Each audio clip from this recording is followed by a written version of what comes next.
नमस्कार, बुलेटिन में आपका स्वागत है। आपके साथ मैं हूं खालिद हसन। सुप्रीम कोर्ट ने मंगलवार को राजनीतिक पार्टियों के उम्मीदवारों के अपराधीकरण से जुड़े एक मामले में बड़ा फैसला सुनाया है।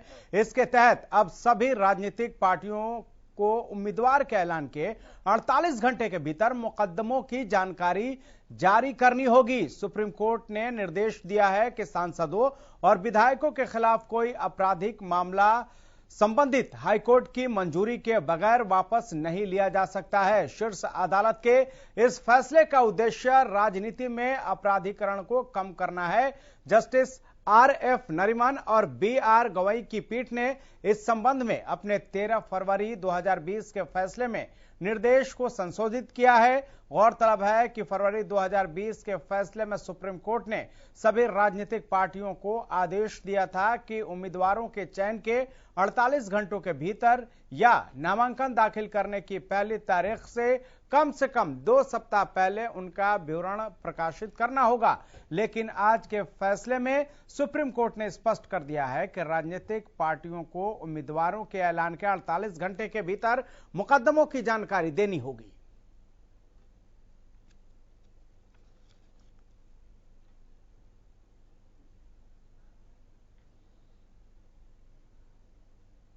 बीजेपी प्रदेश में शहीदों के सम्मान में तिरंगा यात्रा निकाल रही है। इसी कड़ी में मंगलवार को कैथल के उपमंडल कलायत में बीजेपी ने तिरंगा यात्रा निकाली। इस तिरंगा यात्रा में बीजेपी के प्रदेश अध्यक्ष ओपी धनखड़ और राज्य मंत्री कमलेश ढांडा ने भी शिरकत की। ये यात्रा कलायत की अनाज मंडी से शुरू होकर वीर महाराणा प्रताप चौक पर जाकर खत्म हुई। इस दौरान ओपी धनखड़ ने कहा कि तिरंगा यात्रा को लेकर युवाओं में बहुत जोश है। लोग तिरंगा यात्रा में शामिल होकर तिरंगे के प्रति अपना सम्मान प्रकट कर रहे हैं और शहीदों को अपनी श्रद्धांजलि दे रहे हैं।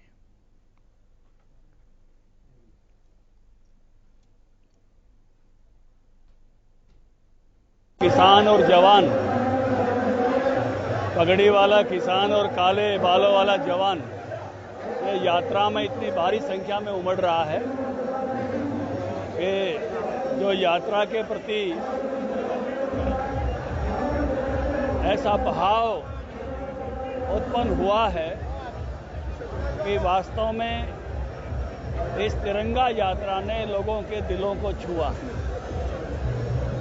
जो भावना हम उत्पन्न करना चाहते थे देशभक्ति की, वो भावना अभिव्यक्त हो रही है। देखकर हमारे कलायत विधानसभा के आमजन हर एक वर्ग, चाहे इसमें महिला है, बुजुर्ग है, नौजवान है, सब में बड़ा उत्साह है।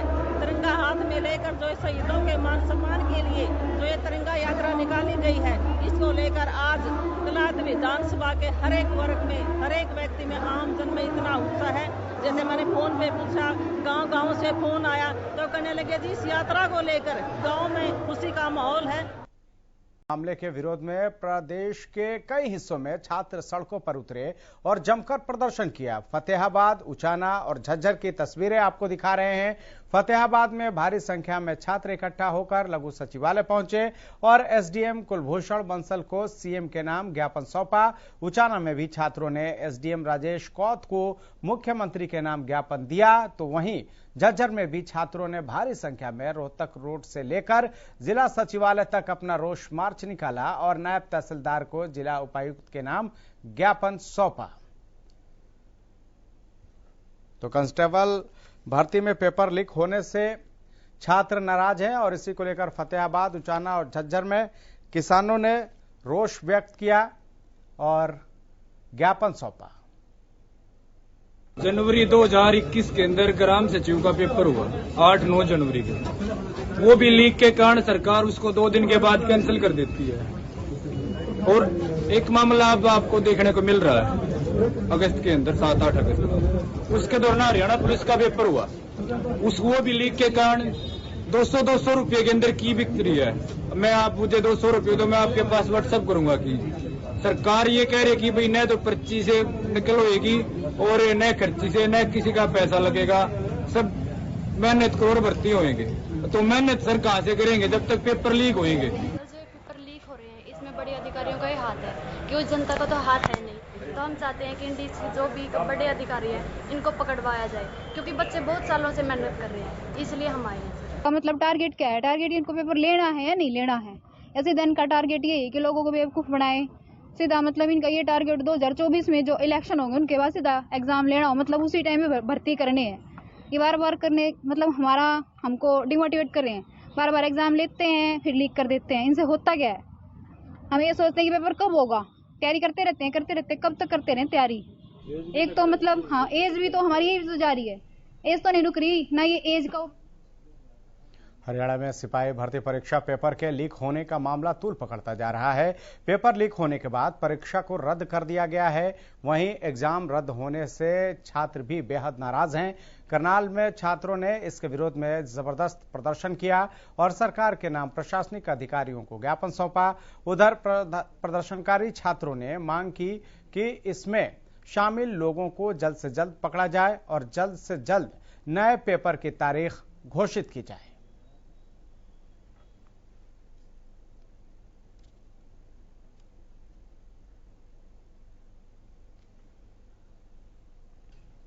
उधर सीएम फ्लाइंग टीम ने मंगलवार सुबह गांव एहलिसदर में नकली दूध बनाने का भंडाफोड़ किया है। टीम को यहां से नकली पाउडर, यूरिया और ग्लूकोज आदि की बोतलें बरामद हुई हैं। स्वास्थ्य विभाग की टीम ने मौके से करीब 6 क्विंटल मिलावटी दूध बरामद किया। फूड इंस्पेक्टर ने दूध के सैंपल लेकर जांच के लिए भेज दिए हैं। अब जब रिपोर्ट आएगी तब आगे की कार्रवाई भी की जाएगी। सीएम फ्लाइंग को सूचना मिली थी कि गांव एहलिसदर के रहने वाला श्यामचंद बड़े स्तर पर दूध की सप्लाई करता है। सूचना के आधार पर टीम बनाई गई और सुबह 6 बजे ही छापेमारी की गई। तो वहीं मार्केट कमेटी के दफ्तर में भी सीएम फ्लाइंग ने रेड की। रेड के दौरान कुछ कर्मचारी गैरहाजिर मिले।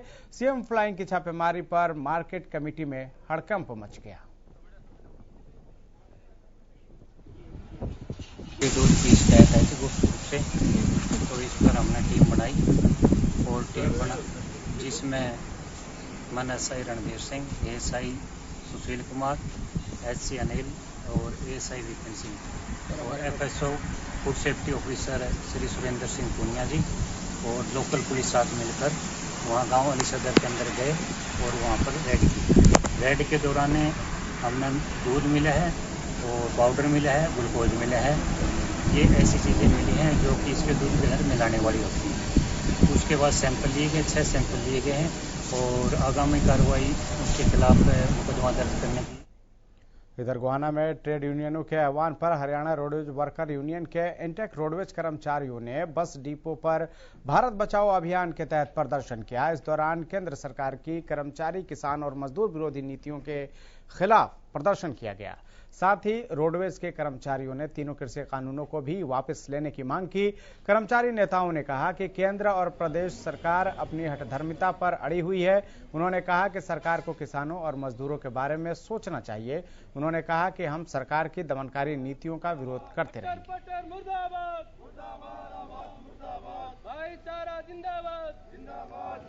यूनियनों के आह्वान पर गोहाना इंटेक यूनियन भारत बचाओ अभियान पर चल रही है। इसमें जैसे किसान आंदोलन मजदूरों के खिलाफ है, कर्मचारी विरोधी है, किसान विरोधी है। सरकार इनकी नीतियों पर खिलाफ होकर रही है। जो कर्मचारी शोषण हो रहा है, चंद पूंजीपति आदमी इनके सरकार के गोद में बैठे हुए हैं जो हमारे किसानों का विरोध कर रहे हैं। मांग ये करें जी, जो सरकार कर्मचारियों के और किसानों का विरोध में चल रही है उसके बचाव के लिए हम ये आज भारत बचाओ दिवस का आह्वान कर रहे हैं। इसके पुरजोर समर्थन हमारा रोडवेज इंटेक यूनियन हमारा बहुत जोर समर्थन कर रही है। किसानों का रिश्ता, किसान भी हमारे साथ हैं, कर्मचारी भी हमारे साथ हैं, मजदूर भी हमारे साथ हैं। इसका बहुत तरफ विरोध चल रहा है।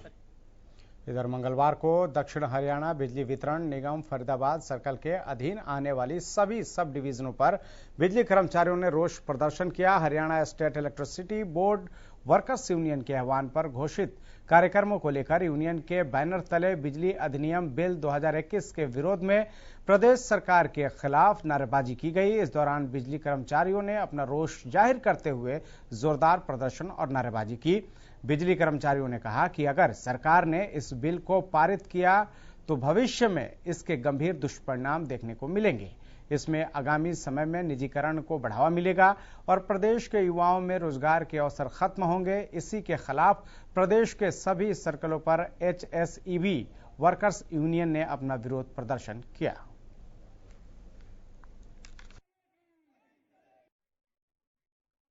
आज पूरे प्रदेश में HSEB वर्कर्स यूनियन के आह्वान पर प्रदेश की 78 सब डिवीजनों पर बिजली बिल संशोधन अधिनियम 2021 के विरोध में बिजली बोर्ड का समस्त कर्मचारी अपना रोष प्रदर्शन व्यक्त कर रहा है। आगामी मानसून सत्र में केंद्र की सरकार बिजली बिल विधेयक 2021 के माध्यम से निजीकरण को बढ़ावा देने का काम कर रही है, जिसका प्रदेश का कर्मचारी समस्त उपमंडल कार्यालयों में लामबंद होकर रोष प्रदर्शन के माध्यम से अपना विरोध दर्ज करा रहा है। और आगामी समय में अगर सरकार इस प्रकार के आंदोलन से नहीं चेतती है तो आने वाले समय में बिजली बोर्ड का एक एक कर्मचारी अनिश्चितकालीन हड़ताल पर जाने के लिए मजबूर होगा।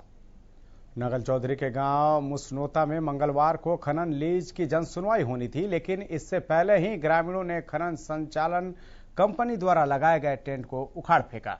हंगामा होते देख लीज संचालक के बड़े भाई और बीजेपी नेता मौके पर पहुंचे। इस दौरान उनके साथ भारी संख्या में पुलिस बल भी मौजूद रहा। वहीं मौके पर विरोध कर रहे सैकड़ों ग्रामीणों ने जिला प्रशासन को चेतावनी देते हुए कहा कि वो किसी सूरत में खनन नहीं होने देंगे। दरअसल प्रदेश सरकार द्वारा 79 हेक्टेयर भूमि पर खनन लीज का पट्टा होना था, लेकिन विरोध के चलते संबंधित सभी विभाग के अधिकारियों को बैरंग ही लौटना पड़ा।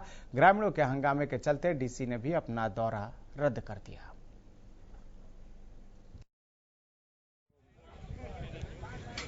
आज मुसनोता गांव में 79.1 हेक्टेयर के लिए एनवायरमेंटल क्लियरेंस के लिए पब्लिक हियरिंग प्रस्तावित थी।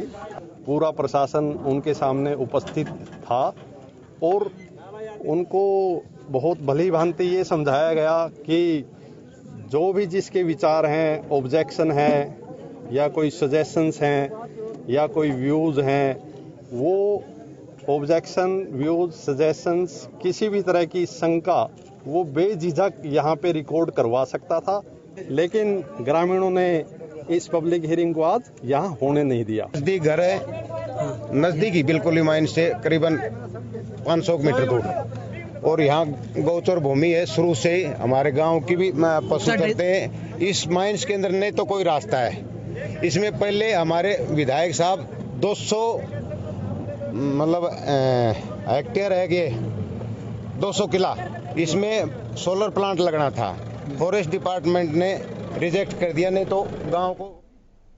कोसली में बारिश के चलते सरकारी स्कूल में जलभराव की स्थिति बन गई है। बरसात का पानी इस कदर स्कूल में भर गया है कि स्कूल पूरी तरह से तालाब बन गया है। हालत ये बन गए हैं कि बच्चों को कई दिनों से स्कूल में आने से रोका गया है।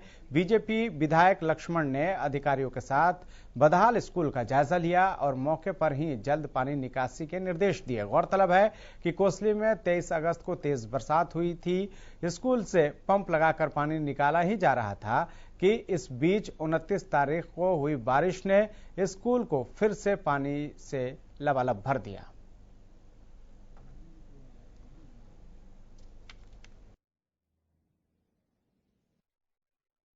जो दौर गुजरा उसके बाद स्कूल खुल पाए थे। 6 से 12 तक की कक्षाएं लग रही थी, लेकिन अचानक ही जो है 23 तारीख के बाद जो है इसमें पानी भरने लग गया और हमने फिर प्रिंसिपल साहब ने लिख के दिया, लेकिन तब से कोई समाधान नहीं हो पाया।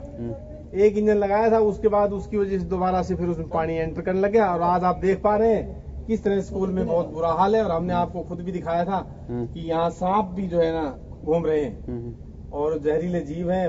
पानी में खड़ा होना तक मुश्किल है। खेतों से पानी जो है स्कूल के साथ में जोड़ है इसमें आ गया और वो पानी रोड से उतर के और फिर पीछे स्कूल की दीवार है उसको तोड़ के स्कूल के अंदर घुस गया। स्कूल का जो क्षेत्र है वो नीचा पड़ता है, तो लगभग 2 से 3 फीट तक का पानी जो है पूरे कैंपस में फैला हुआ है। तो इसमें जो मुख्य कारण है वो यही है कि निकासी का जो प्रबंध है ना वो पूरी तरह से नहीं हो पा रहा है, क्योंकि पानी निकालने के लिए कोई जगह है नहीं।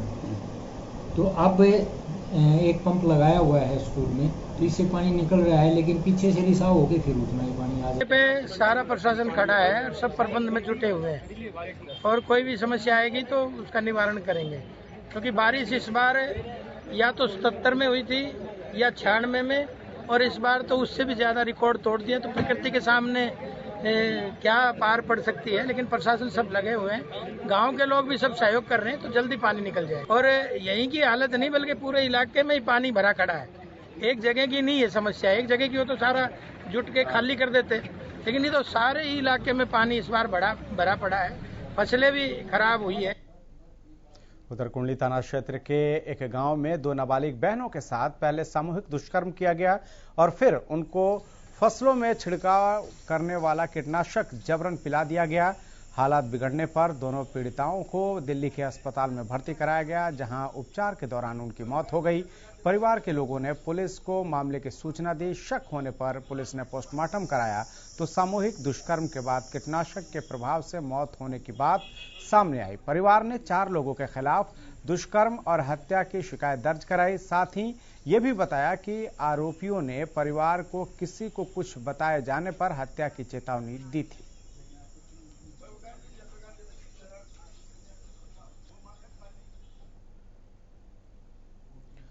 डाक विभाग की ओर से एक नई स्कीम की शुरुआत की गई है, जिसके तहत पोस्टमैन घर जाकर लोगों के आधार कार्ड में मोबाइल नंबर अपडेट कर सकेंगे। इसके लिए 50 रुपए शुल्क रखा गया है।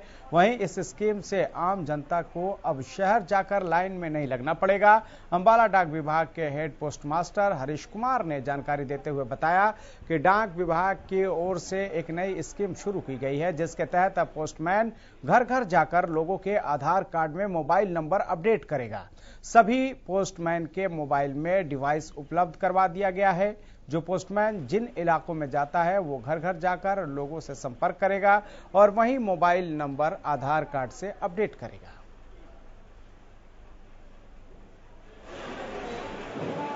हमारे पास मोबाइल नंबर की शुरू की गई है, जो कि हमारा पोस्टमैन घर घर जाता है, सभी क्षेत्रों में जाता है, वो घर पर ही जाकर इसका लाभ दे पाएगा, इस सुविधा का लाभ दे पाएगा। क्योंकि आमतौर पर देखा आपने कि आधार में बहुत ज़्यादा त्रुटियां मिलती हैं और मोरओवर मोबाइल नंबर तो किसी का ऐड ही नहीं है उसके बीच में, जो आज एक तरह का मैंडेटरी हो चुका है। और दूसरी बात ये आती है कि आम पर्सन भी आजकल अपने सुविधा के अनुसार मोबाइल नंबर अपना चेंज भी कर लेता है। इसमें संपर्क जो है वो अपना जो उनके क्षेत्र में पोस्टमैन जाता है वह उससे मिलकर संपर्क करके बता सकता है कि उसने अपना मोबाइल नंबर अपडेट करना है, तो वो खुद ही वहाँ पर उसके पास डिवाइस उपलब्ध करा दी गई है, उसके मोबाइल में वर्जन डाल दिया गया है ताकि वो वहीं पर ही उसका मोबाइल नंबर अपडेट कर दे। गोहाना के सिवनका गांव में युवक को चाकू मारकर हत्या करने का एक मामला सामने आया है। हत्या का आरोपी भी मृतक का भाई बताया जा रहा है। उधर मौके पर पहुंचे पुलिस ने शव को पोस्टमार्टम के लिए नागरिक अस्पताल में भिजवा दिया है। मामले में जांच अधिकारी ने बताया कि पुलिस ने पिता के बयान के आधार पर आरोपी के खिलाफ मुकदमा दर्ज कर लिया है। पीड़ित पक्ष का कहना है कि मृतक शराब के नशे में आकर घर में मारपीट करता था। वहीं पुलिस ने भी फरार भाई की तलाश शुरू कर दी है। आज सिवाना गांव से सूचना मिली थी कि हत्या हो गई गांव में। मौके पर गए, मौके पर हमें एक सुनील नाम का आदमी है, उसकी डेड बॉडी मिली। उसकी छाती पर बाईं तरफ और सिर में तेजधार हथियार से चोट मारी हुई थी। मृतक के पिता लक्ष्मी के बयान पर हमने एफआईआर दर्ज की है और आरोप लगाए हैं मृतक के सगे भाई पर। मुद्दई ने अपने सगे लड़के पर ही आरोप लगाए हैं हत्या के और एफआईआर दर्ज कर दी है। पोस्टमार्टम करा रहे हैं। इसी कारण का पता चला है, जो मृतक सुनील बताया है कि शराब पीता था, गाड़ी गुप्तर घर वालों करता रहता था। इसी कारण से दोनों भाइयों को आंसुनी हुई है, गुस्से में आकर उसको। इधर गोहाना रोहतक रोड पर ट्रेन नंबर 8 की पटरी पर एक शख्स का शव मिलने से आसपास के इलाके में सनसनी फैल गई। घटना की सूचना मिलते ही गोहाना सिटी थाना पुलिस ने मौके पर पहुंचकर लोगों से शव की पहचान के लिए पूछताछ की, लेकिन शव की शिनाख्त नहीं हो सकी, जिसके बाद पुलिस ने शव को कब्जे में लेकर पोस्टमार्टम के लिए नागरिक अस्पताल में भिजवा दिया है। मृतक के पास से पुलिस को एक शराब की बोतल भी मिली है। पुलिस ने बताया कि प्राथमिक दृष्टया दृष्टता से ये मामला जहर पीने या ज्यादा शराब पीने से मौत का लग रहा है। पोस्टमार्टम रिपोर्ट आने के बाद मौत की सही वजहों का खुलासा हो सकेगा। होने के बाद कार्रवाई होगी। अननोन डेड बॉडी है, आइडेंटिफाई होने के बाद इसमें कार्रवाई लाई जाएगी। क्या सूचना मिली सर? भाई ट्रेन नंबर 8 पर पट्टी पर अननोन डेड बॉडी पड़ी हुई है, जिसके पास पानी की बोतल पड़ी है, दारू की बोतल पड़ी है। क्या लगता है देखने से? ऐसा फिर नशे की चीज, नशे से कारण बने। कुरुक्षेत्र की धरती भी अपने खिलाड़ियों के स्वागत के लिए तैयार है। शाहाबाद मारकंडा में हॉकी कप्तान रानी रामपाल और दूसरे खिलाड़ी के लिए परिवार ढोल नगाड़ों के साथ तैयार है। रानी रामपाल के पिता ने कहा कि लड़कियों को बोझ न समझें, लड़कियों का हमेशा सपोर्ट करना चाहिए। बहुत कुछ कर रखा जी, उनके स्वागत करेंगे, अच्छी तरीके से स्वागत करेंगे उनका, और अस्सी पड़ोसी भी आएंगे तो अच्छी तरीके से स्वागत होगा। हम तो मन पसंद के खाना बनेगा जी, जो खाते हैं, जो चाहते हैं, सिंपल खाना है उन्होंने। बुलेटिन में इतना ही, लेकिन आप देखते रहिए।